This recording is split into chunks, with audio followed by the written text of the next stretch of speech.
بسم اللہ الرحمن الرحیم۔ اور آج ہم بیان کرنے والے ہیں غزوہ خندق کا واقعہ۔ غزوہ خندق کا واقعہ شروع کرنے سے پہلے ہم آپ کو یاد دلا دیں کہ اگر آپ ہمارے چینل میں پہلی بار آئے ہیں تو ہمارے چینل کو سبسکرائب کریں، اور واقعہ پسند آئے تو اسے لائک ضرور کریں۔ تو شروع کرتے ہیں۔ بنی نذیر میں حی بن اخطب سب سے بڑا مفسد اور شرارت پیشہ شخص تھا۔ وہ اور قبیلہ بنی نذیر کا بڑا حصہ خیبر میں مقیم ہوا۔ حی بن اخطب، سلام بن ابی الحقیق، سلام بن مستقیم، نانا بن ربیع وغیرہ بنو نذیر کے سردار، اور ہود بن قیس و ابو عمارہ وغیرہ سرداران بنو وائل متحد ہو کر اول مکہ میں گئے۔ خندق کی فہرست بھی کھولی، چنانچہ قریش نے خوب بڑھ بڑھ کر مال و زر بھی مصارف جنگ کے لیے دیا۔ یہاں جب خوب جوش پیدا ہو چکا تو قریش مکہ سے مشورہ لے کر یہ لوگ قبائل اصفہان میں گئے، اور ان کو بھی اسی طرح مسلمانوں سے جنگ کے لیے برانگیختہ کرنے میں کامیاب ہوئے۔ قبائل بنو کنانہ بھی آمادہ ہو گئے۔ پھر ان یہودیوں کے ساتھ جو مدینہ میں ابھی تک سکونت پذیر تھے، سازش کا سلسلہ جاری کیا گیا، اور در پردہ ان سے مسلمانوں کے خلاف لڑنے اور ہر قسم کی کوشش کرنے کا معاہدہ کیا گیا۔ حالانکہ بنو قریظہ ابھی تک رسول اللہ صلی اللہ علیہ وسلم کے ساتھ ہم عہد تھے، اور عہد نامے کے موافق مسلمانوں کی امداد کرنا ان کا فرض تھا۔ بنو سلیم، فزارہ، اشجع، بنو سعد اور بنو مرہ وغیرہ قبائل قریش اور بنو نذیر اور اصفہان وغیرہ قبائل کے سرداروں نے، جن کی تعداد 50 سے کم نہ تھی، خانہ کعبہ میں جا کر قسمیں کھائیں کہ جب تک زندہ ہیں مسلمانوں کی مخالفت سے منہ نہ موڑیں گے، اور اسلام کی بیخ کنی میں کوئی دقیقہ فروگزاشت نہ ہونے دیں گے۔ گزشتہ تجربوں سے فائدہ اٹھا کر اس عظیم الشان سازش میں حد سے زیادہ احتیاط برتی گئی، اور اس لیے رسول اللہ صلی اللہ علیہ وسلم کے پاس مدینہ منورہ میں مخالفین اسلام کی سب سے بڑی سازش کی خبر وقت سے پہلے نہ پہنچ سکی۔ اول ابو سفیان قریش اور اپنے ہم عہد قبائل کا 4000 لشکر لے کر مکہ سے روانہ ہوا۔ مقام مہر الزہران میں بنو سلیم کی فوج بھی آ کر مل گئی۔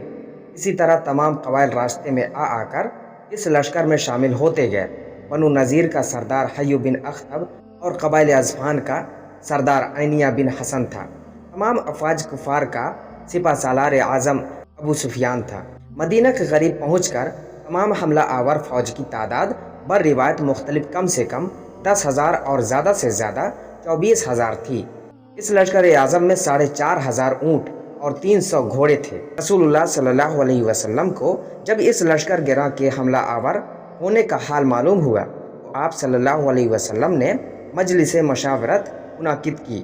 یہ رائے قرار پائی کہ مدینہ کے اندر رہ کر ہی مدافعت کی جائے۔ سلمان فارسی رضی اللہ تعالی عنہ نے مشورہ دیا کہ حملہ آور فوج سے محفوظ رہنے کے لیے محصور فوج کے گرد خندق کھودی جائے۔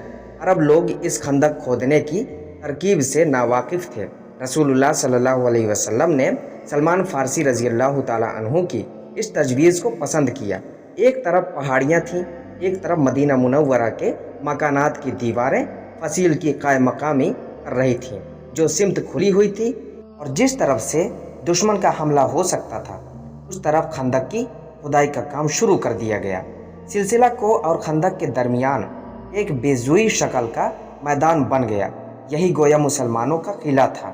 اس کے وسط رسول اللہ صلی اللہ تعالی علیہ وسلم کا خیمہ تھا۔ خندق 5 گز چوڑی اور 5 گز گہری کھودی گئی۔ خندق کی کل لمبائی کی مساوی حصے کر کے 10-10 آدمیوں کو ایک ایک حصہ کھودنے کے لیے دیا گیا۔ خود رسول اللہ صلی اللہ تعالی علیہ وسلم بھی ایک حصہ کی کھدائی میں شامل اور خندق کھودنے میں مصروف تھے۔ اس خندق میں ایک جگہ بڑا اور سخت پتھر آ گیا۔ سب زور آزمائی کر چکے اور پتھر نہ ٹوٹا، تو رسول اللہ صلی اللہ تعالی علیہ وسلم کی خدمت میں عرض کیا گیا کہ خندق کو اس جگہ سے پھیر کر اور دوسری طرف موڑ کر کھود لینے کی اجازت دی جائے۔ آپ صلی اللہ تعالی علیہ وسلم جس جگہ خندق کھودنے میں مصروف تھے وہاں سے اپنا پھاوڑا لے کر چلے۔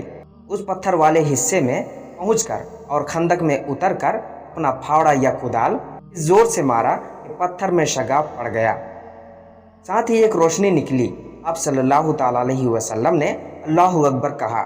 سب صحابہ رضی اللہ عنہم نے آپ صلی اللہ علیہ وسلم کی